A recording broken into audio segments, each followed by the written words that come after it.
Thanks for downloading this show from PC One. Before we get rolling, here's a word from one of the folks who helped bring you this podcast.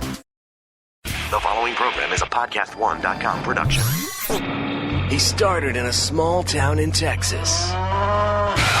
Worked his ass off to become one of the most famous wrestlers of all time. We're going to take care of business tonight, and that's the bottom line. And now he's dominating the world of on-demand audio. And he's doing it for the working man. This is a damn good outlet for me to spew the bullshit off my brain. Yeah! This is the Steve Austin Show. Unleashed.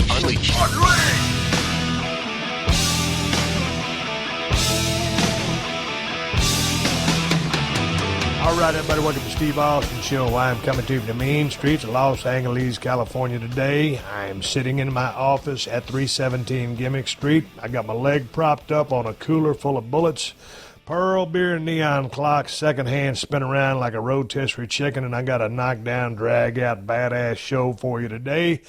I'm going to sit down and talk a little bit about the WWE pay-per-view event that just happened this past weekend, Payback. And my buddy Court Bauer from MLW Radio is going to be joining me on this show, talking about the matches. I also got a couple of questions, if I can drop those in there, that you send in the questions at steveaustinshow.com. But we're going to sit down and talk about the pay-per-view that just happened this past weekend. And from top to bottom, I thought it was a really, really solid card. I thought there was some really good matches. I have a few opinions that I want to drop on the pay-per-view, some of the finishes, some of the things that I noticed. Like I said, I thought it was a damn good pay-per-view. I just thought a few things could have been changed up or been a little bit different in my opinion. It will be interesting to hear Court's opinion as well. Long-time wrestling fan, long-time guy that's covered the business of pro wrestling, and very opinionated and very well thought out opinions. So we're going to break down this show and shoot the breeze and just have fun. Again, I'll also drop a few questions that you guys send into my email and get Court's response to them along with mine. I'll tell you what, that's the show today. Before I get to the show, we finally are 99.9% finished with the remodel. I know I've been saying that. There's just a couple of pendant lights that need to be hung up, and 2 lights that need to be attached to the wall, and 2 light bulbs that need to be screwed into a light fixture that we do not have, and they're not regular light bulbs.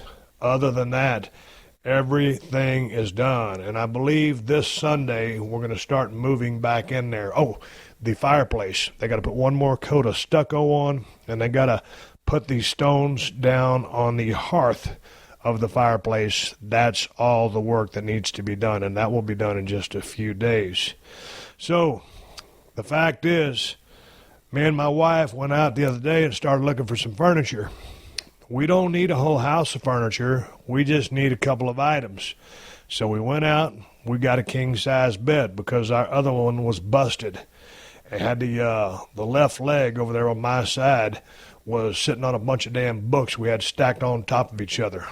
Before that, if you remember, I had a dolly laying up underneath the bed. So anyway, we got a new bed that's being delivered today as I speak. We need to go get a different mattress because my mattress is so old, it's all slouched over on my side, and I'm about to fall off the damn bed. So what we're going to do, stick that damn bed in there, get a new mattress, and then we started shopping for couches yesterday, sofas, whatever you want to call them. I call them couches. And I want to get a reclining couch because I wanted just a lazy boy chair just to sit in like I had at the Broken Skull Ranch. But anyway, my wife wants a couch or sofa because it kind of fits the configuration of the living room. I'm fine with having a couch as long as it's a recliner couch that I can kick my legs up and lean the seat back and watch television or work on my computer in comfort. Here's the problem. Man, when you go out and start looking for shit to replace the shit that you already got, it's kind of hard. I don't know what's happened in furniture for the last 10 years because the couch, the love seat, and the chair that I'm sitting on right now, we bought as a set at some just little gimmick furniture store. And it was like, I don't know, for the whole set, it might have cost us $1,200, and that included the coffee table. My point is, this is big, sturdy furniture, and our dogs have been climbing on this shit for 10 years. And so we use our furniture because we sit on this stuff and we love our dogs and they tear the shit out of it. So we started looking for some new couches and sofas and shit, and it's like, I don't know. They got all this stuff with a real low back, and the seat cushion is real long. It's like something you would see in the lobby of a hotel in Los Angeles. It's like, who in the fuck buys this kind of stuff to put in your house? If you have a couch like this, I apologize. Let me shut this window. Right when we finished our remodel, my neighbor next door wants to put a new floor in, and that guy's running that saw over there putting his tile in.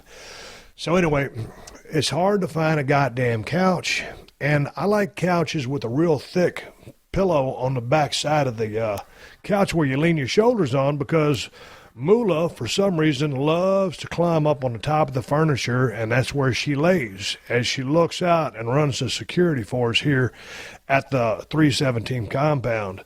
So Moolah likes to climb on the back of the couch. So I got to find a couch that's big enough for Moolah's fat ass to still lay on the back of the couch.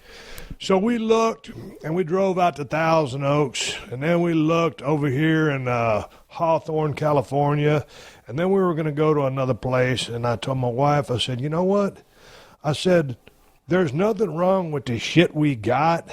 Let's just take the same stuff that we had in there, which is in 317 Gimmick Street, put it over there. Let's get settled back into our new house. This is going to be this Sunday, right after they finish that fireplace. Let's just get set up back in there. I said, we ain't no rush to go get new furniture. I'm going to turn this place here next door into a studio, so it's not like I need a bunch of couches over here. There's nothing wrong with the stuff we have. So let's just take this shit. I'll put it on a dolly. I moved it over here single-handedly by myself to begin with. I can move it back over to 316 single-handedly, put it back down in the spots that it was in, and take up the same fucking footprint as we had before. We ain't no hurry to buy no shiny new furniture to impress anybody. Ain't nobody comes to my house anyway. Shit. It ain't like we got friends over all the time. We don't entertain all the time. We don't throw cocktail parties and all kinds of bullshit like that. It's just me and my wife and my 3 dogs. Motherfuckers come over and we do a podcast in my office, but then they hit the damn bricks and it's just myself and my wife.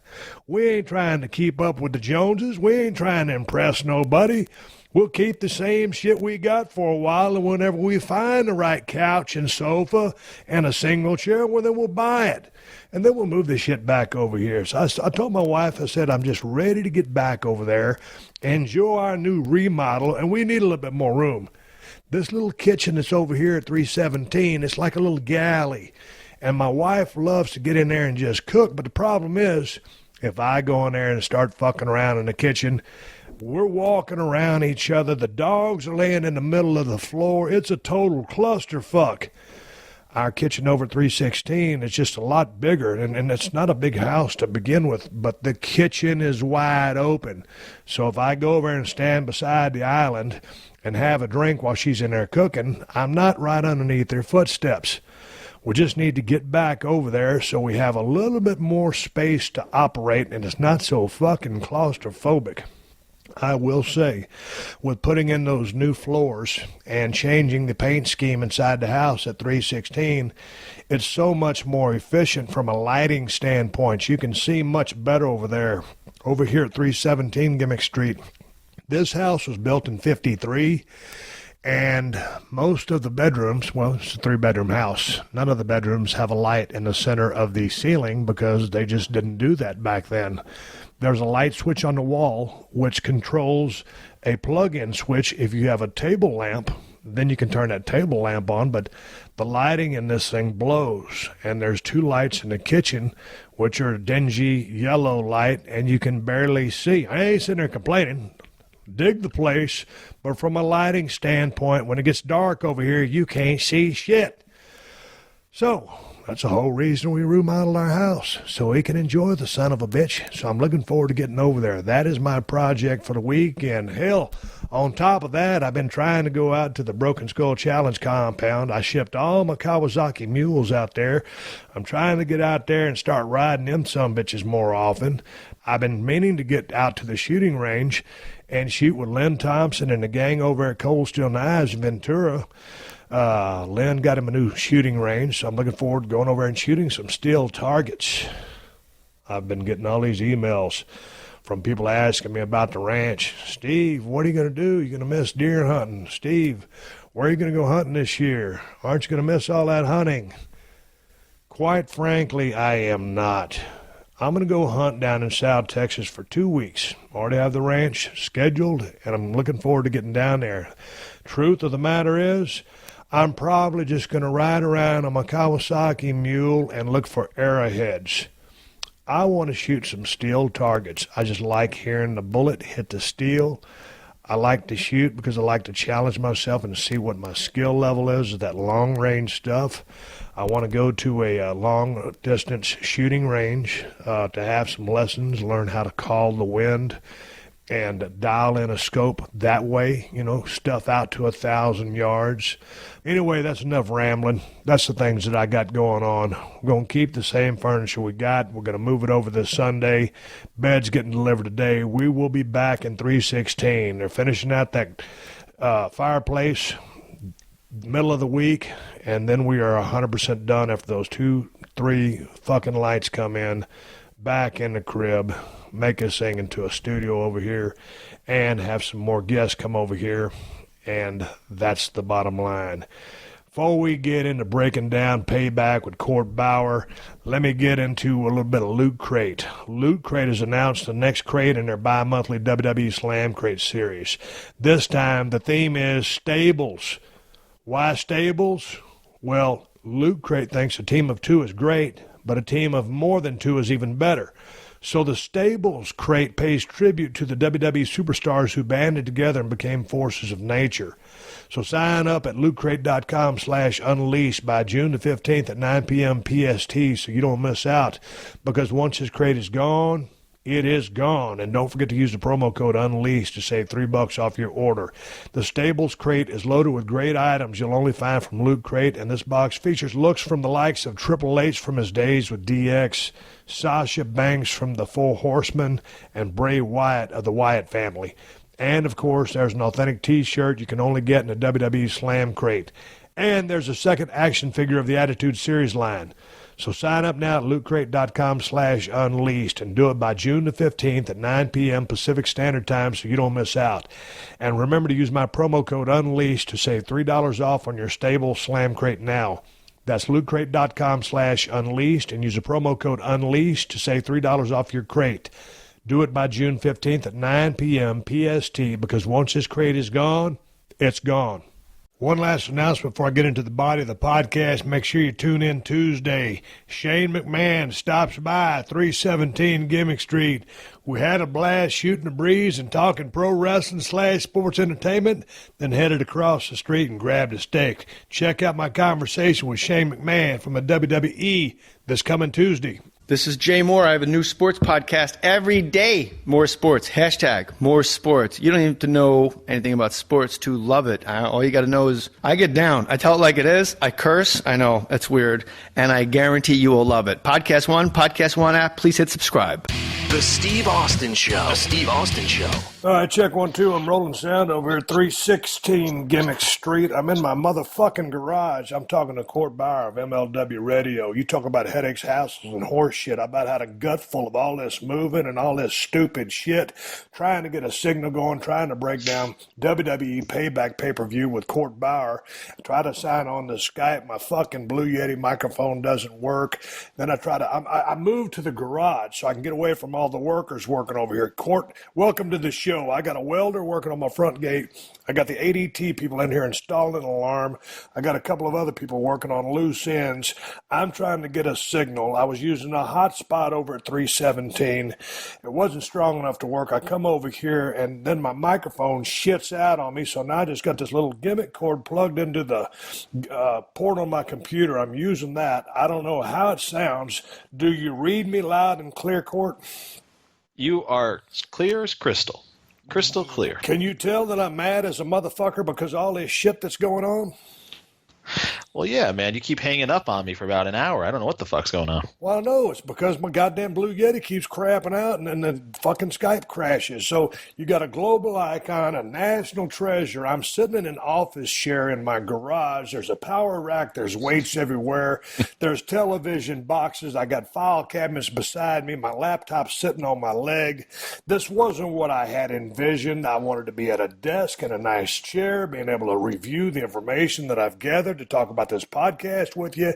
So I end up in my garage. I push the button for the garage door to come down, but there's some shit in the way. And you know what was in the way of the garage door with the electronic sensor that wouldn't let it close, Court? Guess. What's that? Well, it's a Guinness World Record certificate, the most wins of the World Wrestling Entertainment Royal Rumble event by an individual wrestler is 3 by Stone Cold Steve Austin, 97, 98, and 2001. And not only that, Court, but the 3 plaques, which I brought back from the Broken Skull Ranch in South Texas. The IRMA Platinum Video Award for Austin 316, the DVD, whatever it was back in the day, the CD. Sales of over 50,000 units. Also, Court, in that stack was the Platinum Video Award for Hell Yeah. Sales of over 50,000 units. And on top of that, Court, because Stone Cold said so, over 50,000 units. So these 4 trophies of my illustrious historical past in the business of professional wrestling, now known as sports entertainment, were the last wedge holding up our podcast when I was hoping we could at least attempt to break down WWE Payback. And when I read out those awards to you, Court, does that bring back any fond memories? Well, man, I thought we were going to end up reviewing the next pay-per-view with how long this took. But I was just going to ask you if you happen to come across a Wild Samoan Student of the Year Booker Award in your pile of awards over there. Do you mean to tell me you lost yours? It's probably in my garage, yeah. God dang it. Hey, let's talk a little bit about Payback. Now that I got all this shit lined out, let me turn these, close all these boxes. Payback. Starting right off, Court, let's just jump right into it. I thought it was a real solid event. A couple of finishes that I would have changed. As far as the guys and the girls working in the ring, I thought really everybody clicked. Everybody worked their ass off. We'll get into the House of Horrors match. That was kind of funky, but it was really shot well. And the two guys, Bray Wyatt and Randy Orton, worked their balls off as far as trying to pull this thing off. It was an interesting departure from the norm. We'll break it down in a little bit. But when I watch this, as I always try to watch these things, Court, as a fan, I spent 15 years in the business, and with getting out of the business, I always still consider myself still in the business. So I'm a lifetime fan, and I'll always watch. I thought it was a pretty goddamn solid pay-per-view. What are your thoughts before we break down the matches individually? You look at the match order, and that's such a big part of booking, is having a good match order so the show flows, you're off to the races in a quick and exciting way, and it builds and builds and builds. And that's a science, and a lot of times people get that wrong. WWE got that right with Payback. I thought the show was cooking from the jump, and liked every match. And the match order was phenomenal, and that's something that sometimes gets overlooked in how they present their product. It really was a great flow to the show. Man, let's jump into Kevin Owens, KO versus Chris Jericho. And I thought these guys, they opened the pay-per-view. I didn't see the pre-match stuff. I didn't see the pre-show stuff. I only saw what was directly on the Payback pay-per-view. So Chris Jericho and Kevin Owens started the show, and this was the match. You know, it's Payback. It's the match after WrestleMania, but this is the match I wanted to see at WrestleMania. I thought these guys worked their asses off. You talk about snug. Both guys were chopping the shit out of each other. They told a great story, heavy duty, but both guys were working their asses off, and then the finish – when KO put that finger on the ropes, and then Jericho jumps all over that finger and ends up with the win to become the United States champion. I thought it was a hellacious match, and I think it delivered on all fronts for me. It's very physical. Chris Jericho still operating at a very shit, I mean, I don't know how long this guy's going to keep going, but he's still operating at a very high level. Kevin Owens continues to be one of my favorite guys in the business right now. I love his promos, love his work. I thought these guys basically killed each other and told a great story and had a hell of a match. And with the finish being what it was, with Chris Jericho winning the title, now he goes on to, SmackDown, and KO goes to Raw, or do I have them reversed? That was the one thing they probably could have hit hard a little bit more was that if Jericho wins, he takes the title to SmackDown. If Owens wins, he still stays on SmackDown. So it's only Raw can lose in this situation, and they did lose with Jericho winning the title and going over to SmackDown. But I thought it set up a nice 3-day piece of business in that you started on Sunday in San Jose with this. You ended up on SmackDown with the conclusion of their feud on live TV with another title switch, which I thought was a nice way to finish off that story and blow it off on TV with Kevin Owens getting his arm raised. He's the one staying and making towns, and he's the one with the big conclusive win. So what was that? Break that down for me, because I didn't see Raw or SmackDown. Shane McMahon was just at the house the other night. We were talking. He was heading to Fresno to do a television taping. He will be on the podcast this coming Tuesday. What tie up this feud for me, because I didn't catch that. Yeah, they did a great job. They built the match as a big title match on SmackDown for the main event, and they made it feel special. And that's what they accomplished with the Tuesday night SmackDown show. And the one thing, looking back at the Payback show, the one thing I really liked was after Jericho wins, he did the super big babyface move. There was a fan with a list of Jericho sheet, and he takes it from ringside and he signs an autograph and it says KO on it. I guess the kid had wrote KO on it, and he does like the picture and everything and the photo. It was a really cool babyface moment. I was like, man, that is a classic babyface move. And Jericho, he's just gotten better with age, with the psychology, the subtle promo stuff. I mean, his stuff has been great in 2017. Usually you see the skills start to erode or guys start to phone in because they're over. They don't have to do as much on the mic. They become a cliche. Jericho's upped his game and has once again reinvented himself, which becomes harder and harder and ballsier to do straight up, because it's easier just to go and do the old routine than to reinvent yourself. And he's gotten it over every time. So it's unfortunate that he's leaving for his tour that he's doing with his band, but at the same time, I think he really accomplished a lot during this run, as well as paying it forward with giving Kevin Owens a lot of steam coming off of this. And that's one of those things, there's so many props, there's so many things that can pop up, and if guys are smart enough, sharp enough, bright enough, quick enough to capitalize on those things, I always look for someone, whether someone handed me a beer, a chair, rolling the chair down the aisle, if there was something that I could incorporate into what was happening here and now, I did. Chris Jericho, to your point, with the list, did that. And that's why that guy is always thinking, with reinventing himself, with the nuances in his promos. That guy's not only is one of the hardest working guys still in the business, but he's one of the smartest guys in the business. And you got to go back to when that guy first started, in Calgary and WCW. Everywhere that guy has gone, he has gotten himself over. And he stays over. And when you look at it, you think, okay, Chris Jericho, he's not the biggest guy in the world, but god dang, he's always been a dynamic promo. He's always been a dynamic worker with great psychology, great moveset, great, oh, holy shit, I can't believe it, spots built into his matches.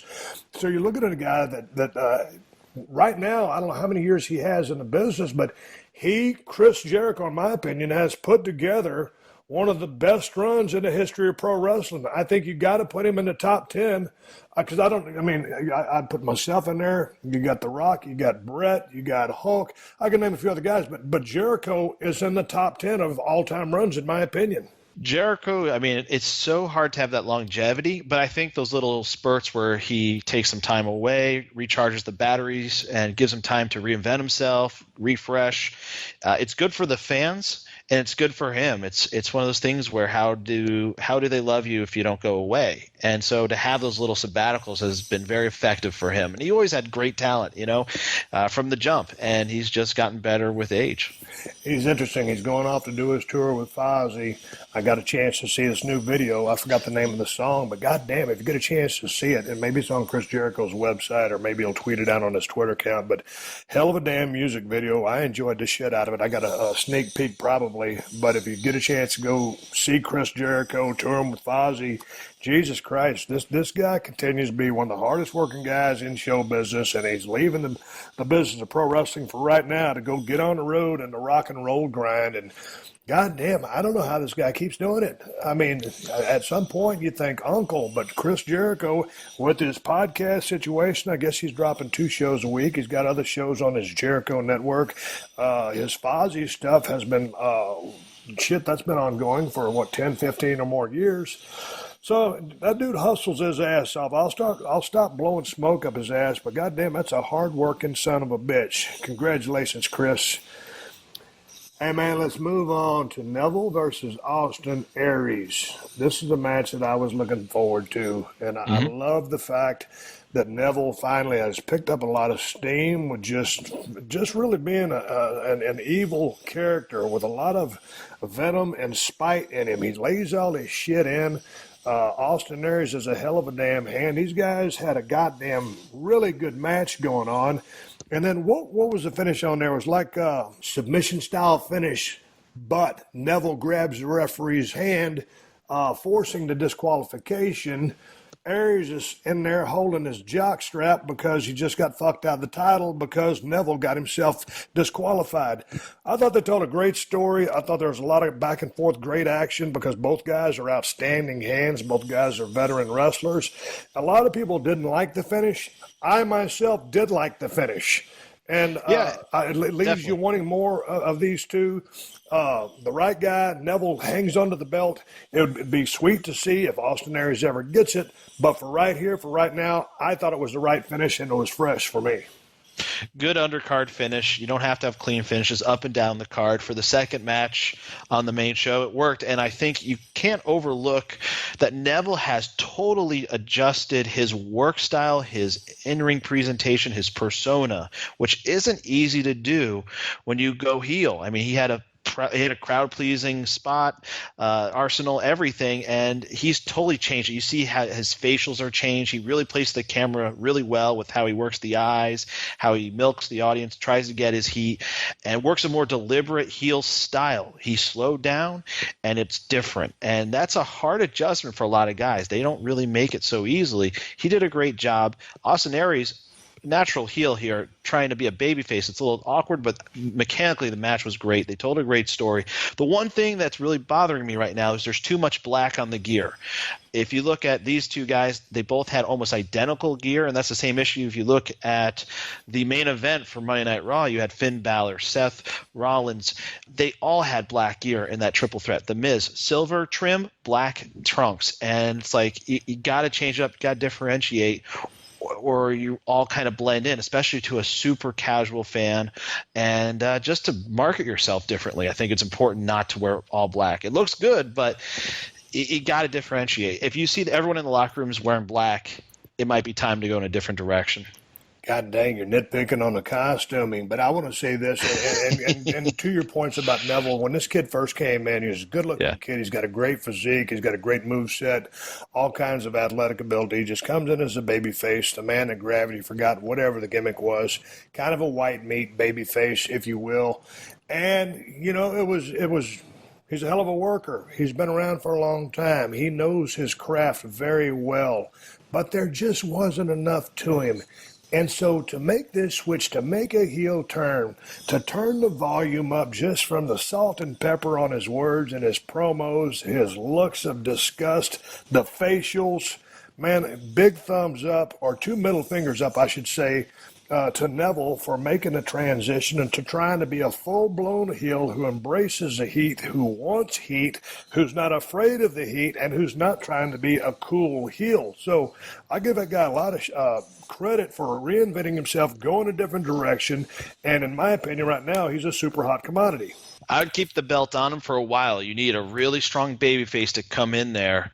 And right now, he can do screw finishes here and there, but keep him strong. Don't have him be a cowardly heel. He can be a dominant force as a heel champion and clean out the division, quote unquote, until you find the right great hope to come in there and chase him. And I would like to see a real big chase for that belt. The one thing I wish they would go away and do away with is the ring ropes and the canvas. And here's why.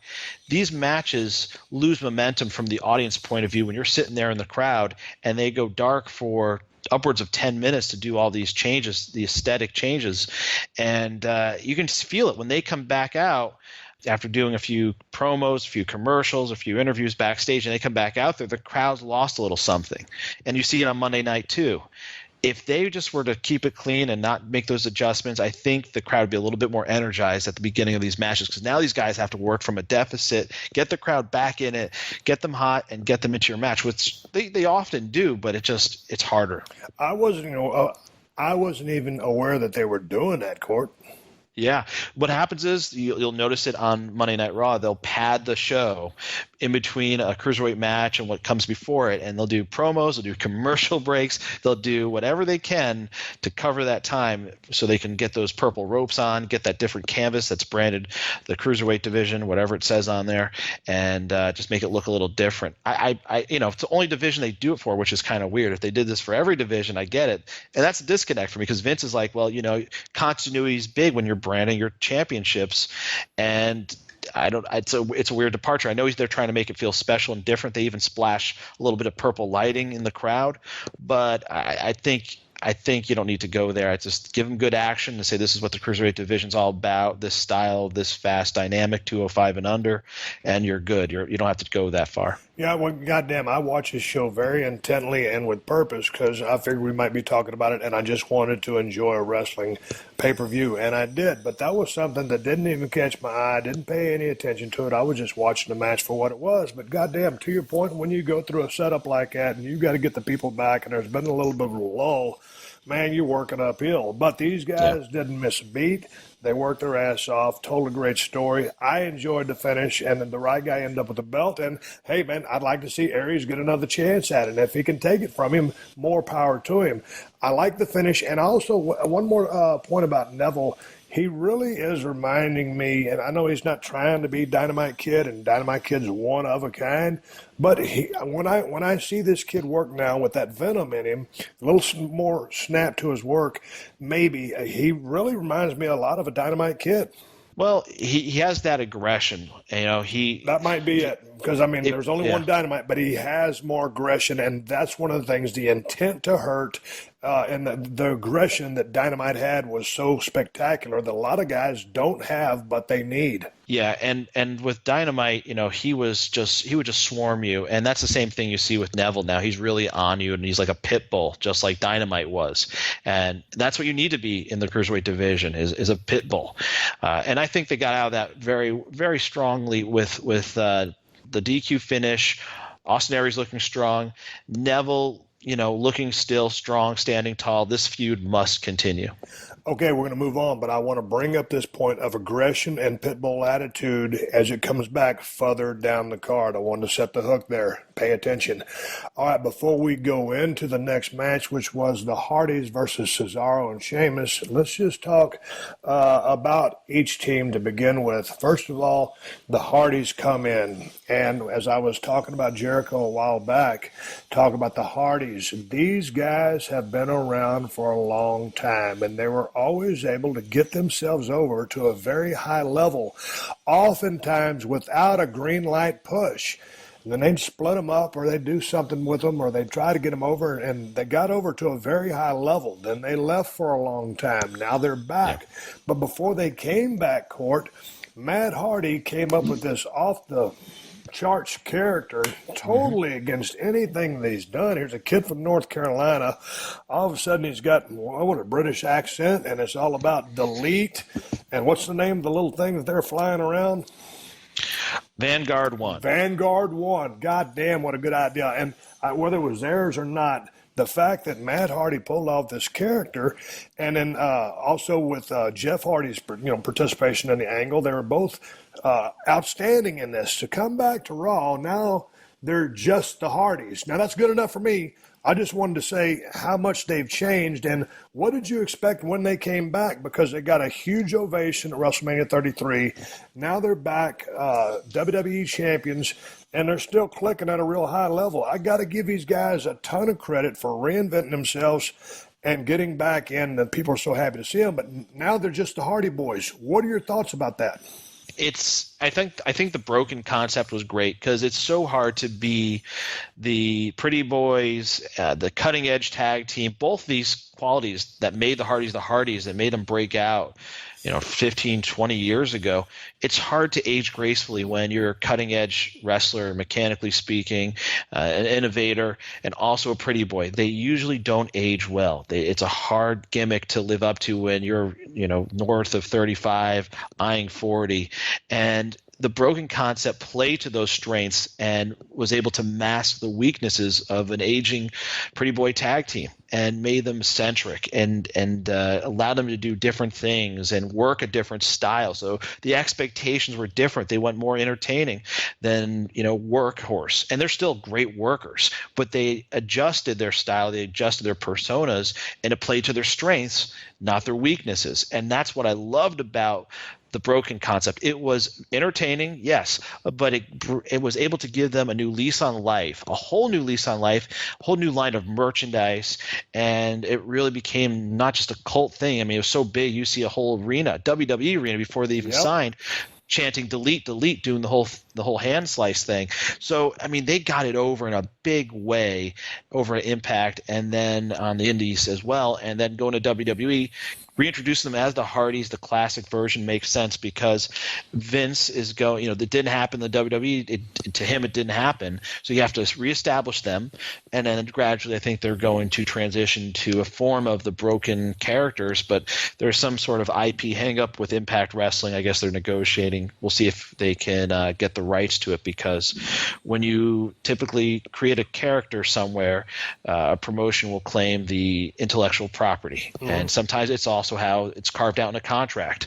So there's some dispute going on there, but I think at the end of the day, they're going to do something along those lines down the road, and they need to, because being the old school Hardys, it's nostalgia and it definitely works, but it only works for a certain point, and they have to work that style as those guys, and at a certain point they're going to have to transition to something else for their own well-being, but also to be fresh characters on TV, because the broken concept is such great TV for Raw or SmackDown moving forward, and I think that's where Matt's going to shine.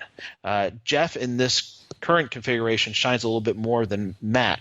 It's going to be reversed if they go the broken concept, because Matt is the star of that gimmick. Well, we'll see what happens, but just a shout out to both those guys for reinventing themselves. I love the broken concept. I loved all the stuff that were there, the fights out in the woods at the Hardy's place and all the stuff that they set the battlefield. I can't remember it all, but it was spectacular stuff. And I sent them a couple of messages. That's how much I liked it. But I want to talk now about, before we get into the match, Cesaro and Sheamus. Yes. God damn it, Cesaro and Sheamus, to me, are starting to turn into a hell of a tag team, and they really complement each other. And at first it seemed like Cesaro will kind of get on track. He had a good thing going with Tyson Kidd back in the day, and Kidd goes down with a neck injury, and Cesaro's kind of lost, and he's just dynamic athlete, just supreme physical strength, a hell of a damn worker. I loved him back in the day in Ring of Honor when he was a part of the Kings of Wrestling. And then Sheamus has had a good run, and then he kind of got lost in the mix there for a little bit. All of a sudden, these guys have been together as a tag team now for quite some time. I really think they're building chemistry, and I'm really liking watching these guys together because they look different as fuck, but they complement each other so well. So shout out to Cesaro and Sheamus for taking whatever breaks you've been given and forming, in my opinion, what has become a hellacious tag team, and they're fun to watch. Yeah, Cesaro's now a perennial tag team specialist with all the tag team acts he's had, from Hero to Sheamus and Tyson Kidd, who I really enjoyed that tag team act as well. Shout out to them. And they're starting to really mesh. The thing that's going to be hard for Cesaro, because this is the match where they really do the turn, the all-out turn. And he's going to have to make an adjustment just like Neville has had to. And because Cesaro's spots are so geared towards fan favorite babyface spots, the big swing, the uppercut. It's just a lot of babyface stuff in his arsenal. So he's now going to have to pivot and change his moveset to a little bit different. That's more of a heel style, not such a crowd pleasing style, because you don't want to get that pop. You want to get booed. And he's got to really crank up the aggression when you talk about, that pit bull type attitude. He's such a babyface in a lot of ways. Sheamus, I don't think he's going to have any problem with it. But Cesaro's going to be tasked with now having to really show his teeth as a heel. He's got all the talent in the world, and I think this could be a great tag team. They seem like a top-level tag team, and that's good for the brand split right now. You need those kind of credible acts. And Sheamus will beat the dog shit out of you. He lays his shit in. It looks good. Cesaro is such, like you said, he does have kind of a babyface move set. From everything he does is so impressive, because that's how good of an athlete he is. So I just think, along with that aggression, but just that mean streak, and the willingness to cheat a little bit, do something behind the referee's back, if you will, but just be a little bit meaner. But I see the sky's the limit for these guys if they just let them run. So it ends up, they have a damn good match, a very competitive match, back and forth. Jeff with the Swanton after Sheamus thought he had it won, and so the Hardys retain, and they did the classic, because it really was kind of a babyface match. Yep. And they played it vanilla. They played it off the classic handshake. I thought it was going to go down in the ring. They even had me fooled. And because of the way that camera angle was, just on the Hardys, when those guys crashed into the frame and just bombarded those guys, I damn near went through my ceiling, because I loved it. I kind of expected it, and I was like, okay, I guess they're not going to go that direction. And all of a sudden, there's Sheamus and Cesaro, and they're kicking the dog shit out of the Hardy Boys. I absolutely loved it. What were your thoughts? Yeah, I thought that was a good way to do it. It was a little different. You thought it was over, about to maybe go backstage, and no, they're back in there and they're laying it in. And the one thing, just thinking about Cesaro and how you can turn that guy more of a heel, he's got that fantastic uppercut. And that kind of guy, I would love to see someone in 2017 use brass knucks. And if that would be such a powerful finish, if he were to get out those brass knucks and hit that uppercut, that to me is a great strong heel finish for a guy like that. Give us something dirty like that out of him. And he can do that every match, or tease that he's going to do it. Doesn't have to do it every match. And it's just like, oh, that's his gimmick. He has the brass knucks. And because his uppercut looks so damn credible, you add brass knucks there, that's a damn equalizer. That's going to drop anyone. I also thought it helped that Sheamus knocked out Jeff Hardy's tooth. Holy shit. That was nasty. Now, backstage for a situation like this, is there heat, or what's the protocol, Steve? If this were to happen to you, you're on your hands and knees and you get punted like that. No, man, I don't think there's any heat. Man, those guys were out there trying to tell a story, trying to get this angle over. They did. Hey, you catch one, it's a little snug, or maybe in the wrong placement, but it is what it is. And if I'd have been in the same shoes and that'd have been my mouth, I'd just say, man, sometimes you take one for the team. I'll tell you what, if there's one thing Jeff Hardy is, it's double tough. If you watch that old motorcycle crash he had, because he loves dirt bikes and motocross, and all the stuff that he's done over the course of his career, from all of those TLC matches, the cage matches, I mean, this guy he's not afraid of anything. So believe me, getting a tooth knocked out of his mouth is nothing but a thing to this guy, and I think everything is cool, no heat at all, in my opinion. Yeah, well, you watch him. Even after the match, he's just, I mean, he was not selling like as much as I would be selling. I'd be selling big off of something like that. He really wasn't. I was like, wow, if you didn't really look closely, you may not think it was a real deal, but they really played it up the following night on Raw, and that really helped kind of add a little seasoning to this emerging heel tag team by saying, man, look how hard he was on Jeff. He really did lose the tooth. They show it to you in every different angle. They hit you on social media with it in slow motion. I mean, I'm surprised they don't even have a T-shirt at this point out just to sell this thing at this point. But it was, I thought, turning a negative into a positive, that does add a little heat to Sheamus as a heel. That's just a vicious, unrelenting, dangerous force. And that's not a bad thing to have some heat as a heel. Oh no, no kidding. The fact that an accident happened, hey, that it is what it is. Play it up, but just between the guys, I don't think there's any animosity. Let's move on. But before we move on and we talk about Bailey and Alexa Bliss, the Raw Women's Championship, I got some thoughts on this match, and I really, really like both of these young ladies as talents in the ring. We're going to take a quick break. Before we take that break, Court, give the people some 411 how they can catch you on Twitter and your podcast shows. Yeah, you can get me on Twitter at Court Bauer, CourtBauer. And you can check me out every week at MLWradio.com. We have podcasts by Jim Cornette, Brother Love, a.k.a. Bruce Pritchard, Tony Schiavone, Kevin Sullivan, MVP, ex-WWE writers, and more. Just go to MLWradio.com. Coming right back with Court Bauer, we're going to talk about Bailey versus Alexa Bliss for the Raw Women's Championship.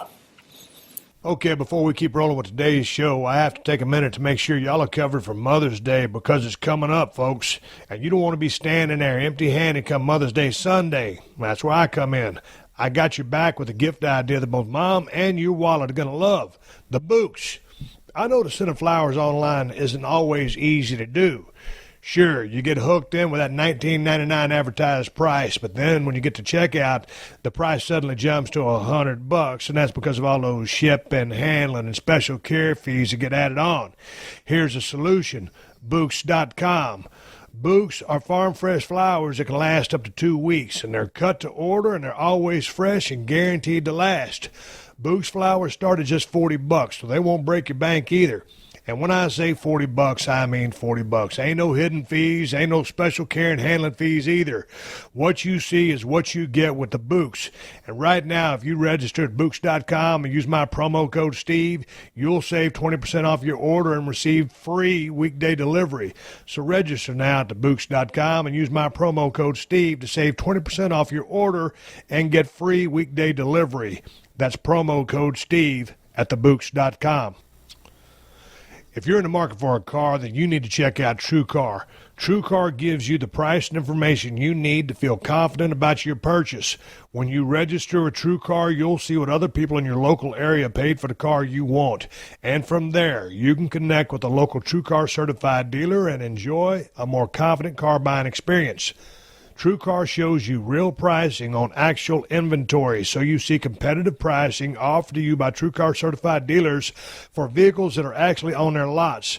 And you'll also see all the dealer incentives before you get to the lot, so you can feel confident about the price when you show up. TrueCar makes car buying easy, no matter if you're looking for a brand new or a used vehicle. And the stats don't lie. Over 3 million cars have been sold to TrueCar users by the TrueCar Certified Dealer Network. There are over 13,000 dealers in that network with some 700,000 pre-owned vehicles available. So do yourself a favor and go to TrueCar for your next car buying experience. TrueCar doesn't just make the process easier, it'll also save you some money. TrueCar users save an average of over $3,000 off MSRP. So when you're ready to buy a new or used car, visit TrueCar to enjoy a better car buying experience. Some features not available in all states. Steve Austin. Unleashed. All right, here we are. I'm back with Court Bauer, MLW Radio. We're talking about Payback, WWE pay-per-view this past Sunday, and god dang, a women's match, Bailey versus Alexa Bliss. Court, I don't want to sway your opinion. I want you to lead off and give me your thoughts on this match, sum it up, and then I'll chip in on the back end. How's that for you? All right. No, I thought, you look at Alexa Bliss and how far she's come. It was just over a year or so ago that she was transitioning from being a valet like Sunny from back in the day to being an in-ring worker. And then she gets drafted last summer to SmackDown, and now is going to be a focus on Raw as one of the top heels in the women's division. And she has the promo down. She has the swagger down. She has the persona down. She knows how to market herself, package herself, and now she has her own merch, and her work is coming along. She really is progressing at a nice speed, and this was a big match for her, a big test, big focus on a Raw pay-per-view against Bailey in her hometown. I thought the match was good, but there were some dicey spots. There's miscues, some mistiming. Correct. But that's going to happen. It's live TV, and those things do happen. Again, it's weird to have Bayley lose. I know the design is to, well, if Alexis beats her in her hometown of San Jose, there's some heat there. Not necessarily heat. You got to do something strong to get that heat in the finish. They didn't accomplish that in the finish, and I'm not knocking the talent, just the way it was designed by whoever, the office, the agents, whoever was collaborating on that. It didn't effectively get you more heat, or in the aftermath get you more heat like the prior match with the Hardys and Sheamus and Cesaro. So that was a little weird for me. And again, I would rather see a hero made in their hometown than broken before they're effectively made. Back in the day, you wouldn't have seen Hulk Hogan lose in Tampa, Florida. You wouldn't have seen Dusty Rhodes lose in Austin, Texas, or down in Florida as well.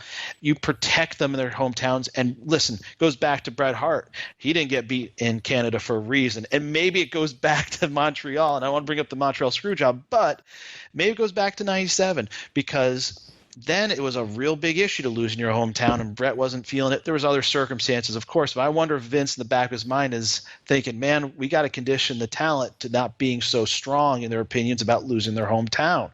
And maybe it's something they've been slowly trying to effectively get over with talent, to be a little easier about losing. I don't know. Well, my thoughts were this. I thought, like you said, I thought both these women worked their asses off. They had a good match. That being said, there was a couple of hiccups in the match. But what I got out of this match was both these women have great chemistry together. I want to see these two work again. There's a lot of natural chemistry there. The match itself was fine, other than a few hiccups. But let's go into one thing I want to point out. I love the fact that Bayley laid in more on that comeback. She's a lot more salty on the comeback. She's laying her shit in. I'm digging that. She's trying to fight for that belt, and so when she's bringing that shit, I'm buying it, and that's the way I want her to fight. She's that hugger. The kids love her. She's a white meat baby face, and so yes. She needs that. When you try to take that belt from her, she's got to get mean. Okay, let's get into this. On the other side of that, to your point, Alexa Bliss, pretty green in the ring still, already is a very dynamic promo. Boy, I tell you what, she's quick on her feet, got a smart mouth on her. I love her promo already, and she's just gotten started. Her work is coming along. She's getting pretty damn good. So as a competitive match, here's the thing. After the match they had going into the finish, I could see the writing on the wall court, because I knew this pay-per-view happened in San Jose. I knew that's where Bayley was from. I knew historically, hell, if we was going down to Norman, Oklahoma City, wherever for a Raw or whatever it was, I might be beating the dog shit out of Jim Ross because he's from there, Time to work up a set of heat on somebody because it's their hometown. I would have really preferred that Bayley go over in this match, and if they want to put the belt on Alexa, do that on Raw. I thought they should have took care of her in her hometown, because, boy, when she got beat in the fashion that she got beat in, and I'll get into that, it sapped the energy right out of that crowd. Did you notice that? Yeah, it did. Boy, they wanted to see her win, and it just took the wind out of their sails. Well, you had a really strong show. It kicked off with the pre-show with Enzo and Big Cass against the Club. Then you had Jericho on the main show against Owens. Great match. We covered it. Aries Neville, great match. Hardys versus Cesaro and Sheamus, great match, but also the aftermath was very strong. So you're clicking. You're going along. This match order is really effective. It's building, and it builds to that finish.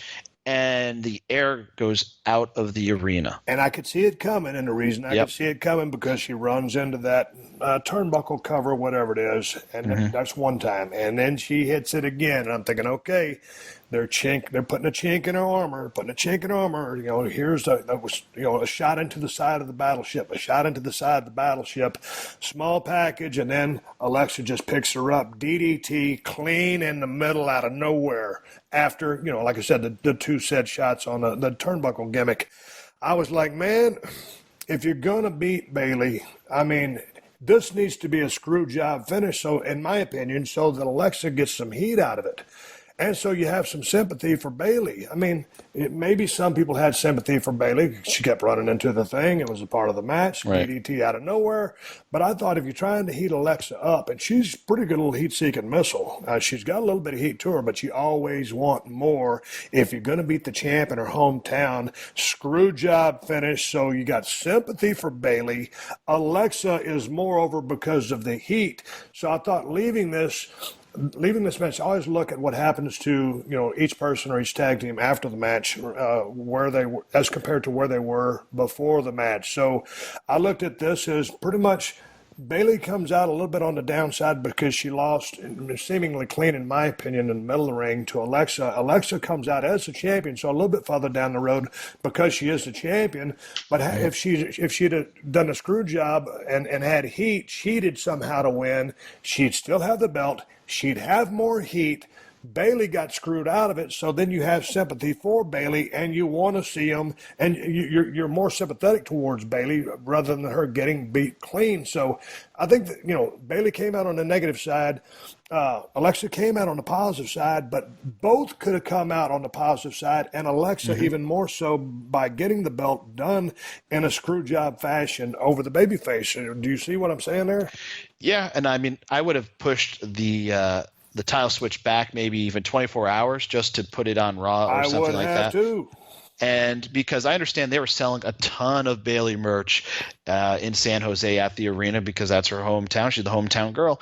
And I think you would have had she would have been made in her hometown because it's not like she's established. She is still very much new to the whole scene. And to have that big hero's homecoming and then be holding the belt high at the end of the night and getting that big pop, dude, you can play to that on a Kevin Dunn package all the time and make her. And then you have someone that can draw locally in the market in a big way because you remember that big title defense.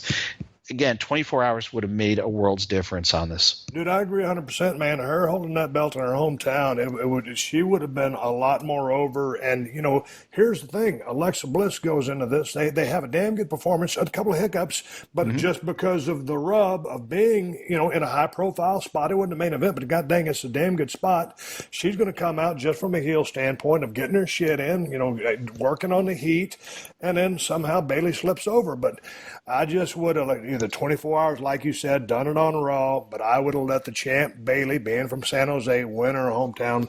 But again, fair enough match. Props to both women. Alexa Bliss, good luck with that championship belt. Bailey, good luck in the chase for that championship belt as they fall back in the mix, and we're going to see what happens from here. What are your thoughts moving forward as far as that women's division goes? It's not cooking exactly like the SmackDown division, where I feel like they have a lot of cool things in the pot that's just brewing. I think slow and steady, and a singular feud is the best for the focus of the women's division on Raw versus SmackDown, where it's like I think they have a more loaded division. You have Sasha on Raw. You have I think you're going to get there, but I think the focus should remain on Alexa and Bailey for the time being. All right, let's move on. Let's talk about Seth Rollins versus Samoa Joe. I want to put this out there before we go any further. A while back, I was talking about Seth Rollins, and I was thinking and I was saying, man, I just don't know enough about Seth Rollins. I want to know more about his character and who and what he is. And for instance, I'll be repetitive. I'll say, when you say Stone Cold, I get it. When you say The Rock, I get it. When I say The Undertaker, I get it. When I say Seth Rollins, I still don't know who Seth Rollins is. And so in all the Google alerts, it says that I was bashing Seth Rollins. I wasn't bashing Seth Rollins. I'm the biggest Seth Rollins fan in the world. I'm a fan of anybody in the business that's trying to get over and make money. I would more liken what I was saying to John Gruden breaking down a quarterback. Throwing motion might be too long. He's got to get to his secondary reads a little bit quicker.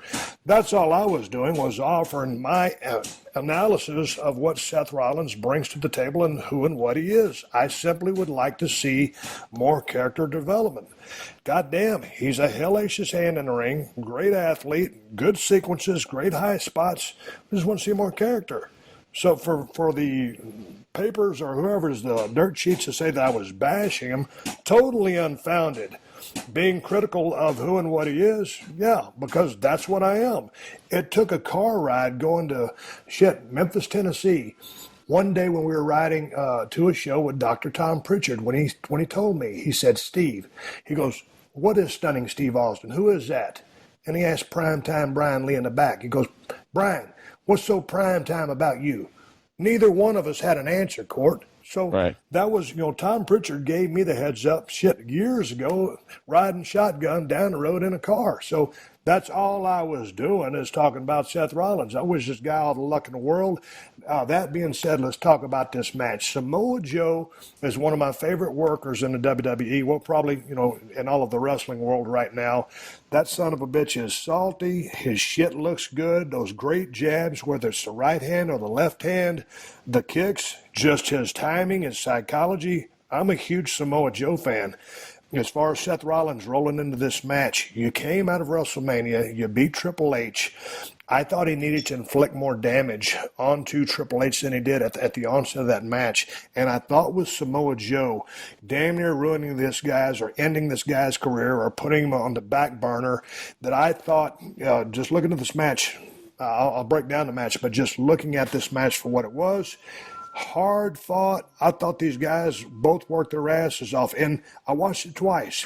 Pretty goddamn good match. Pretty goddamn good. But in hindsight, if Seth would have come out just way more aggressive on the front side and just took it to Joe's ass and started beating the fuck out of him from pillar to post, maybe 5 minutes worth, get some false finishes out, trying to finish this guy that damn near ruined your career, and then get into the match and start slowing it down. And Joe is the king of the slow build. So they did build it up nicely in its totality in talking about the match. But just for me, wanting Seth Rollins to resonate and get into that crowd, he got a good pop coming out. He was working that crowd, getting into that match, that lockup. I thought the match was built a little bit stronger than that. And I thought, boom, Seth Rollins needs to attack.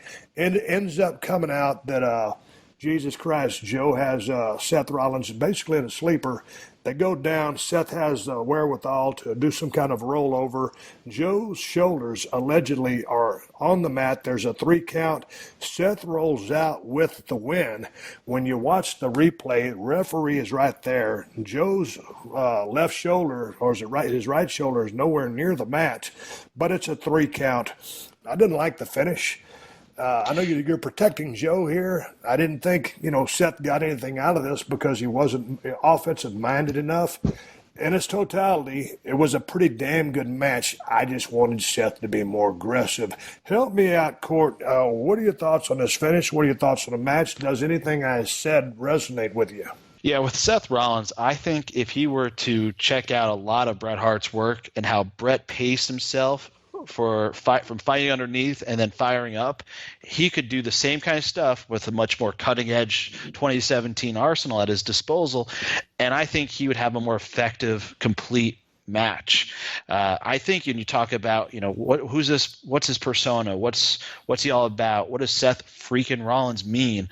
When you hear the Destroyer attached to the name Samoa Joe, and you see him just coming to the ring, and you see that style, that very deliberate, violent showcasing he does in there, it really does make sense. You know right away, yeah, that dude is a fucking destroyer, and it works perfectly for Joe.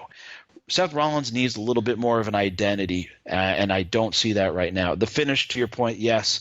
Man, that roll up the turnbuckles and then fall back into the sleepers, kind of like – in its day, it was a dope spot. Now I'm like, man, I've seen that a lot. And it's some of the most iconic matches, So when you try to replicate that, it gets to be you need to do something. Give it a twist or something. And the other issue, Seth should be still selling that knee because that's a major part of this story, that he almost was taken out again by the Destroyer before WrestleMania. And that was the whole big story going into WrestleMania against Triple H. And I would have had it bandaged. I mean, he's still selling it, but I would have had some sort of visual just to look how thick that knee brace is, even if he doesn't need one, just to give us something. Have Joe rip it off and just beat the hell out of that knee. That could add some jeopardy to the match. you could add to jeopardy of the match. It's so hard to work when you got a shooting knee injury for real, and maybe it's all the way healed up right now. I don't know, but it's part of the story. For me, it's a tough thing when you're a babyface that you want to be more over. If you limit a guy and start working that knee too much, you're really limiting what he can do. So you don't want to take too much. He sold the shit out of me the whole match. I'll give him credit for that. There was a nice spot in the match. Joe gives him basically a power bomb into a Boston Crab. Love that move, but that Seth's trying to scramble for that rope was a little over the top. Got to be a little bit more reality based. That's nitpicking there, but it's something that I picked up. It's just the knee's a tough one. Flair was a king at working the knee. This kid has a shoot injury. Had he just been more vicious at the beginning of this match, they could have done basically anything. But then, when you're a babyface and this motherfucker has tried to damn near kill your career, you have to show me something. You have to show me that you're mad as hell at this cocksucker to roll out with that win. I mean, he should have been happy about that win. Joe's kind of like, what the fuck, really? So I don't know that the finish really helped anybody. And I don't know, you can't fuck Seth on this finish because he does need a W unless you just turn it into a pure 6 and just send everybody to if it's a double count out or something. You beat Joe, but did it really help Seth Court? Yeah, that was the thing. And I would have, this is another feud that's going to continue, and that's great because I think they match up really well. I do too. Good chemistry. But I would have liked a conclusive, non-conclusive finish. You do that same finish, but then have Seth Rollins win, but he gets choked out. So give something back to Samoa Joe. Interesting. I don't have it right off the top of my head right here, just sitting here talking about it. Again, when I watch this match back, there's a lot of nice stuff in this match. And Joe, those rights and lefts that he does are just awesome. And sometimes, when Seth starts hitting those ropes and diving through, and then here Joe dives through. I've seen that enough. I think as a babyface, just in my opinion, what worked for Stone Cold, it might not work for Seth Rollins, is, God damn it, it's time to open up a can of whoop ass to just extract your revenge on someone who has done something to you. It's all about personal issues. When someone tries to ruin your career or cripple you, if you don't take that personally, then I don't understand you, and that's just me. I think that Seth should have been more on offense. Joe flip-flopping, flying around for that motherfucker, and then grinding him down and doing all that good shit that they ended up doing. In its totality, the match was just fine. That's me being hypercritical. And one thing I think they could do too is more backstage interviews in the aftermath of a big match. I'm not saying you would do it right after, but maybe after the House of Horrors match or something like that. You go backstage and you see Seth Rollins. He's getting his knee iced. He talks about how it was a big win. He's got momentum coming out of WrestleMania, now Payback. And in the back of his mind, he wants that title. And then you have Joe just come in there rampaging and gets his heat back. And it just gives us a little something more to the story, too. That's what I'm missing, is some of the meat behind the scenes like they used to do in the 80s, in the 90s. And into the early 2000s on pay-per-views, where it's not just all clean matches. You're giving us a little something extra, even if it's an interview or just a little nibble of what's to come the next night. And again, for the people out there that are huge Seth Rollins fans, and there's a bunch of them say, well, Steve, he's not Stone Cold, and that's not how he would do something. Well, okay, the interview that Court just talked about, just give me something from this guy so that I just know a little bit more about him, can identify with him, so I can be even more behind him than I am. So anyway, a great effort by both guys. Samoa Joe is one of the best workers in that company right now. And so if these guys stay engaged, I want to see more matches from them. But if not, let Seth go his way. Hopefully, get hotter and higher on the card than he already is. To Joe, I would love to see Joe down the road work with a Brock Lesnar, because I think physicality, just size-wise, Brock's, other than Braun Strowman, is bigger than anybody there. But Samoa Joe, he's a different kind of build, but he's solid enough. And goddamn, with the work that Joe brings to the ring, I don't even know which division both guys are in, but down the road, not tomorrow, I'd love to see Brock and Joe, because that could be a fucking classic. Yeah, I think if you look at the Universal title, this year is all about building credibility. They had it headline WrestleMania, Goldberg versus Brock, and they're going to have to do that some more. And Brock's coming back, I believe, in June and in July for Great Balls of Fire. That is actually going to be a pay-per-view in July. And not the Great American Bash, Great Balls of Fire. And I think having all these big-time guys chasing Brock for the title, I mean, you look, Samoa Joe, Seth Rollins, even The Miz, who's really done a great job of reinventing himself and upping his game in 2016, 2017. All these guys in the mix for that title, chasing it along with Braun, Roman Reigns. That's a really solid pursuit for Brock's title. I mean, if you look at after the flip side of this SmackDown Raw brand split almost a year later, they've really replenished the Raw side, which is a 3-hour show, and they have a very credible top 10 for that Universal title. So it makes it feel more coveted. Okay, I want to jump into the Bray Wyatt versus Randy Orton House of Horrors match. And, Cord, I know you have your opinion on this, but also I know you watch Raw and SmackDown, and there was some physicality or a promo about Bray Wyatt towards the end of Raw, I guess, that you're going to have to smarten me up on because I guess it furthered where he's going. But let me just say this about the House of Horrors match. I watched this as a fan. And when I watch these guys, start the scrap inside the house, I thought it was shot really well. I thought it was edited really well. The music, the score, was almost cinematic. The music kind of was like, well, the music's a little strange because I wasn't expecting a score. But the guys working in the house, they did everything that they could. It was shot as well as it could be shot. I thought it was executed damn near to perfection. Now, you got to suspend your disbelief. Bray gets into a limousine, and God damn it, Randy's got a refrigerator on him. Ain't no way he's going to get that fridge off. And God damn it, later on down the card, here he is. He's in the ring, and boy, all of a sudden there's Randy Orton as well. Don't know how he got there, but they ended up going to work inside the squared circle, and out of nowhere, as they get close to a finish, well, this was the finish, the Singh brothers ambush Orton. Jinder Mahal comes out, and Wyatt jumps on for an easy win. Give me your thoughts on this, Court. I thought it was well executed for something that was out of the norm. And sometimes I'm a pro wrestler first and foremost. This is entertainment business. It entertained me in the House of Horror. I understood where you're coming from when you get in the ring. Both guys work their balls off. So give me your thoughts on the totality of this and your esteemed opinion. Well, I got to take a step back because this match, the House of Horrors match, is a Michael Hayes dream match. He was pitching this match when I was a part of WWE Creative, and from talking with guys like Edge and Christian, he was pitching this match along with the Hardys to do a match like this, I think in like around 2000. So he's been trying to do this match for almost 2 decades, and lo and behold, I think Freebird finally got Vince to sign off on it in 2017. So finally the Freebird gets that match, and I don't know, it kind of looked like the house out of the Bad Street USA video. I'm just saying it might have been the same house. But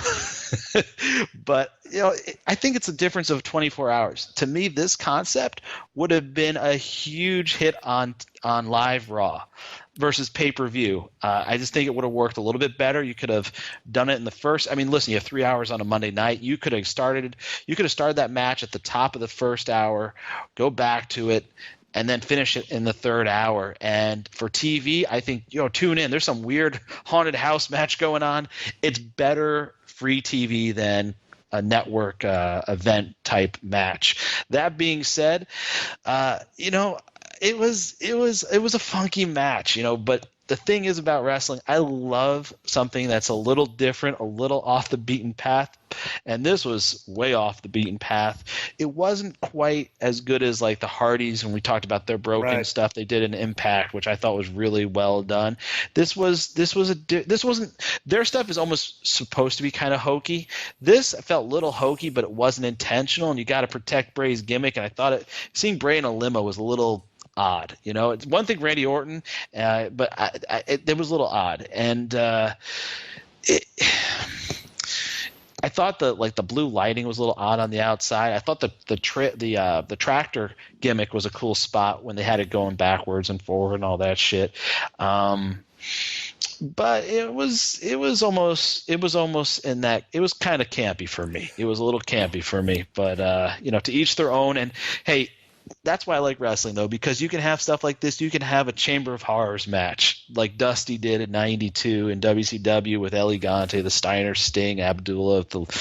It was a crazy match. And I mean, doing that once in a while, it's fun. It's different. You can't have just clean matches up and down, and you can only do so many matches when you can't get color. So, doing a First Blood match is out. Doing a lot of these like cage matches, it's hard when you can't get color. So doing stuff like this is different. Sometimes when you experiment, you hit a grand slam. Other times you just hit a single or a double. Sometimes you strike out. So I commend them for going outside and finally doing the match Freebird's been wanting to do for a long time. For me, it wasn't necessarily great, but I still think Chamber of Horrors beats this in terms of all-time weirdness. Well, this interesting intel from you, knowing that this was a Michael Hayes idea for a long time, East Coast connection coming through strong on that point. And to your point, I also thought it was a little in the vein of what the Hardys had done, at nighttime, out there and the broken stuff, and that was... Jesus Christ, I'd never seen that done before. I had never seen it done before, whether it's been done before or not. So it reminded me a little bit of taking a page out of the Hardy's book. So anyway, that being said, it was what it was. And here's another thing about Randy Orton. And I was flipping around on the network, and I happened to see an interview with Randy Orton. I think it was his wife, and Renee was interviewing him. And I got a chance to see Randy just sit there and talk and communicate back and forth. And I'm thinking, you know what? I really like this guy that's talking, but I don't get a chance to see that enough. And whether I want to like him or not, I'm engaged by him. He's very engaged when he's being Randy Orton. Sometimes when he goes in that promo mode, it's just kind of like one trick pony or kind of a one speed. And I think there's more to Randy than that. And especially watching him in a sit-down interview, just conversing, he was very interesting. Man, I wish he would do more of that in his promo work. So I actually know a little. He's got a great gimmick, the Viper, Randy Orton, all this other stuff. But I'd like more out of him personally so that I can become more invested in him. Based on the conversation that I saw, just him sitting there, I would love to see that from Randy Orton. Yeah, he has a very powerful personality that can definitely translate across TV if they allowed him to have that free reign. It's magnetic. It's more magnetic than what he's doing. Oh, dude, yeah. I mean, my first day on the job, I just remember he really does stick out in my mind. He can be a guy that is memorable, and you just let him freestyle out there, and I don't think you're going to have much of a problem at all. He's very smooth, very polished, and whether he's going to be a babyface like he pretty much was in that interview you're talking about, or he can be a heel. Oh, Randy could be a real heel. He's got it in him. He can do it for sure. It's just letting him have that free reign. And, doing shows like Talking Smack and the Raw show they have on the network gives these guys the ability to kind of show the office that they do have that in them. That's where The Miz started to really get, I think, the ability to have more free reign in doing the promos and doing the stuff he wanted to do out there was during Talking Smack and his back and forth with Daniel Bryan. It was like this epiphany everyone had. Oh my God, this guy can really fire up. He's really good in his own words. And so it's almost like that seems to be the testing ground, and that's an opportunity for the talent when they're out there to shine and show the writers, show the creative team, show Vince, everyone that they got game on the mic. It's up to you now to deliver. It's a real good opportunity for them to showcase, and hopefully more guys can move that in their direction and have the ability to control their verbiage and a little more creative freedom. And I understand WWE too, not being sure what guys can do, and it's live TV and you're trying to protect them and also deliver a surefire quality product. So it's a little bit of a trust factor, and it's a little bit of a confidence thing on both sides. And so when you have these network opportunities like these shows, it gives you that freedom to at least try and go there. So we'll see what happens with Randy, but I think having a Randy, a more relaxed Randy on the mic is better. I think the intense thing, it just gets to be one note too much. So that's the only thing I'd say about Randy. I mean, he's so good in the ring, just so polished. And this isn't a knock on Randy. It's kind of the condition in which he has to operate. All right, moving on. But great points there as far as those live things afterwards. When you get a chance just to, hey, be you, man, when you get one of those spots, go out there and be you and just let it fly. Don't try too hard. Just go be you. And it worked out for me many, many years ago. And I'm excited about that opportunity that they have. And like you said, all of a sudden your eyes open like, God damn, hey, we got something here we didn't know we had. So anyway, let's talk about the main event. Braun Strowman versus Roman Reigns. Court, lead it off. Well, you're coming after the Bayley match, which had a flat finish and took a little bit out of the arena. And then you go away from the arena and you have this House of Horrors match, which we just covered. And it's hard for an audience to watch that long on the monitors and be engaged. And so you go from Alexa Bliss versus Bayley to the House of Horrors match, and then you hit Joe and Rollins. So you have a little bit of padding in there. And then you go to the Braun Strowman, Roman Reigns match. And that match, those two matches really got you back into it because there was this little weirdness over the Randy Orton Bray Wyatt match. And Strowman versus Reigns to me was your classic old school WWF big man match from the 80s. Two big colossal dudes on a collision course, and boom, they explode in the ring. And I thought you could tell that crowd was back into it, and they were reacting to both guys. And Braun Strowman, another guy, you look where he was just 12 months ago. He was a wallflower for the Wyatt family. And look where he's come in just 12 months. What a great decision to break him away last summer, which took some balls, and to see him step up his game and live up to expectations by the office. And here he is. He's on a great track also, chasing Brock Lesnar for the title perhaps later this year. Good match. Roman Reigns selling that one side constantly, being consistent with selling it was really solid. And Strowman's just continuing. I mean, in that kind of match, it's a weird match because they're both still relatively young. So you don't have like the classic veteran leading the match, calling the match. It's a little different in this case, but this match did not feel awkward. It felt it was a very strong match. And I was wondering if there's going to be a reaction from the crowd in favor of Roman Reigns. Northern Cali is a really good market for that to happen because it's such a huge Samoan population from San Fran all the way up. And a lot of the Samoans, the Anuai family, were established dating back to the early 70s, late 60s in Northern Cali. So I'm like, man, Roman Reigns coming off of what happened in real life to his older brother Matty, and the angle they did, maybe he might get a decent pop. Well, it didn't go quite like that, but he got a strong reaction, and I thought that match was pretty much laid out perfectly. I thought the match was laid out perfectly, and it was like you said, just a clash of two titans. And you got this monster in Braun Strowman, who, to your point, 12 months ago, part of the Wyatts.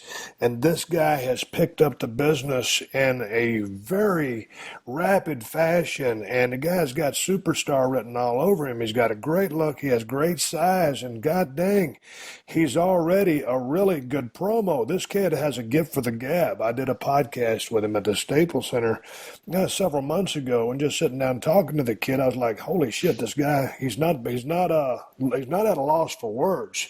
So he's normally very talky, and he's developed that persona. I mean, Jesus Christ, the monster among men, he is that.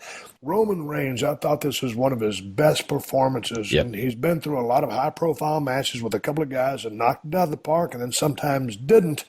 But I thought when he went out to the ring after everything that Braun had done to him, tossed him in the gurney over to the floor on the cement, turning the ambulance over, everything that he had done, goddamn, the first thing that Roman does when that bell rings is knock the dog shit out of Braun Strowman twice with two big right hands. That's how you start a match that has been built.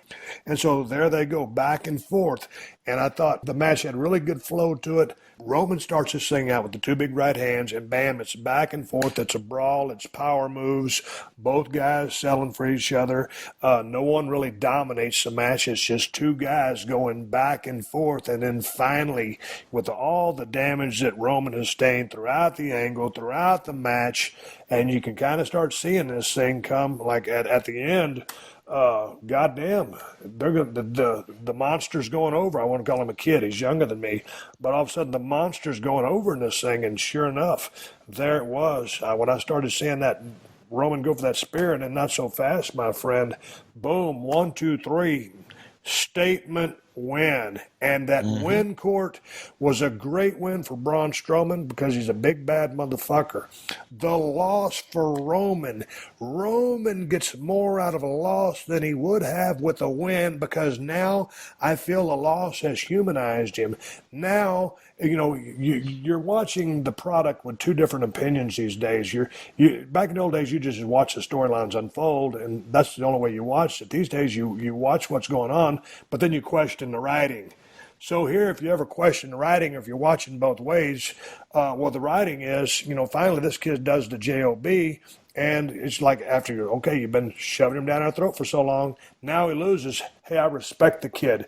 So whether you're going to run heel with this guy, run baby with this guy, Roman is moreover after this match by doing the favors and then coming back, Braun Strowman with the steps, crashing it into the chest, cutaway. All of a sudden, he's got blood coming out of his chest, his stomach. Very effective visual, great selling by Roman, a tremendous victory by the big man. It wasn't a fluke win, it was a statement win. Roman had been beaten down. He fought his ass off, that never say die attitude, that bloody picture, him trying to walk out of the arena under his own power showed that goddamn, he's a man's man. He got his ass whooped, but he wants to get on to the back by himself. I thought they told a great story. Both guys end up further down the road than they were before the match started. I give them both props. It was a big time main event. It wasn't WrestleMania, but when you're the main event, goddammit, the pressure's on you. Both of these guys delivered big time, so I give them both props. Absolutely, and I thought they did a great job of, in the aftermath on the post-show, they followed up with a great angle. I don't know if you got to see it, but they were doing exactly what I said you could do with Seth Rollins. They were interviewing or documenting Roman Reigns selling, and Braun Strowman goes at him as he's getting checked out by the ambulance. Roman Reigns ducks out of the way. Braun Strowman just blasts through and takes off the ambulance door, the back door of the ambulance, and just looks so impressive.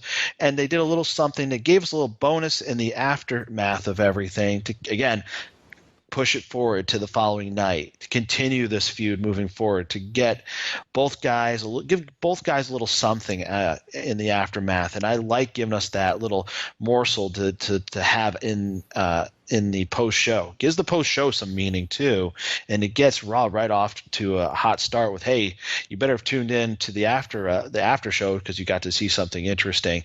And they just continue to do cool things with Braun Strowman where he just looks so impressive. All these cool spots they're doing, all this quote-unquote magic, as we'd call it back in the day, it works for a guy like that. And I'm wondering, I don't know, do you think this ends up in an ambulance match? Not one of my favorite stipulation matches, but that ambulance continually comes up in this feud. I don't know what it's going to end up as, but I remember back in my day, they set me up with great props, great scenarios, and that's what they're doing with Braun. It's not the same stuff. He's doing stuff completely different than I did, but they're setting him up with great opportunities. He's delivering on all fronts. He's got a lot of momentum. So more power to the kid. He's doing a great job. They've been really they're building a superstar here. And with Roman, as many people that were on the fence about that guy, he's always had the looks and size of a star.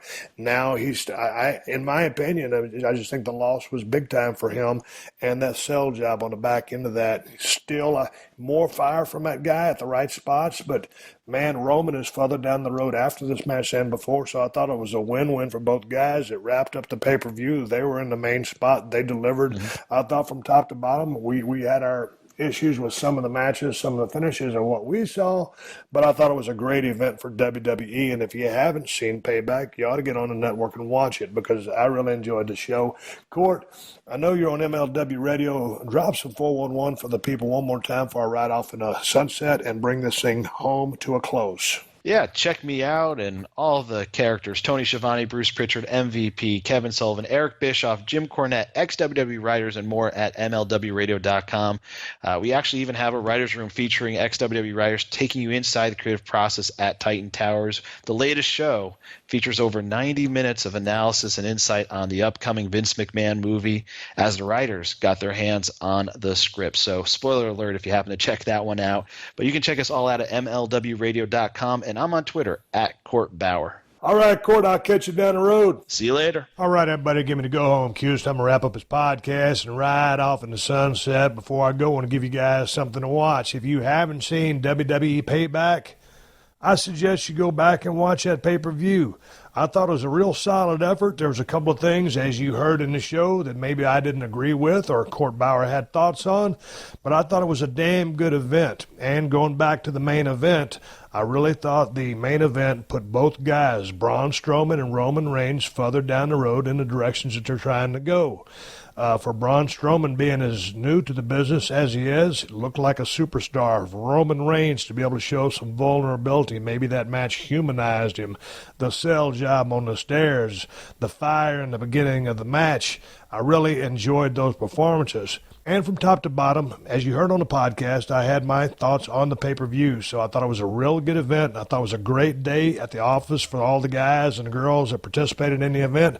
So check that out. And if you have any opinions, please send them to questions@steveaustonshow.com, and I'll see if I can address those on the show.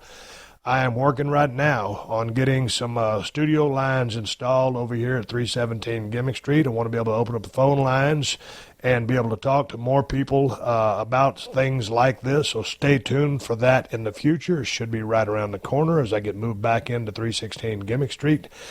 But on those notes, let me close this show up and say that ProWrestlingTees.com/Steve Austin has all the shirts that I wore in the last season of Broken Skull Challenge. And my beer, Steve Austin's Broken Skull IPA, is available in California at Whole Foods and Total Wines. If you don't live in California, check InsideTheCellar.com to see if they ship to your state. And you can find everything Steve Austin related at BrokenSkullRanch.com, including both of my knives, the Cold Steel Broken Skull knife and the new working man's knife. Everybody needs a pocket knife, man or woman, whether you're opening letters, protecting yourself, or just trying to cut a section of rope, or just cut boxes. Everyone needs a knife. And I want to say one more thank you to all the fine sponsors of the Steve Austin Show. That's how I'm able to do this podcast for you twice a week for free. And you can find all my sponsors at podcast1.com. Just click on the Killer Deals button at the top of the page and then click on the Steve Austin Show banner. One last reminder, guys, don't forget to check out the Tuesday show. Shane McMahon came by 317 Gimmick Street. I'm shooting the breeze next week on the Tuesday Steve Austin Show. Until then, my name is Steve Austin, and I will catch your ass down the road. Download new episodes of Steve Austin Unleashed every Thursday at podcast1.com. That's podcastone.com.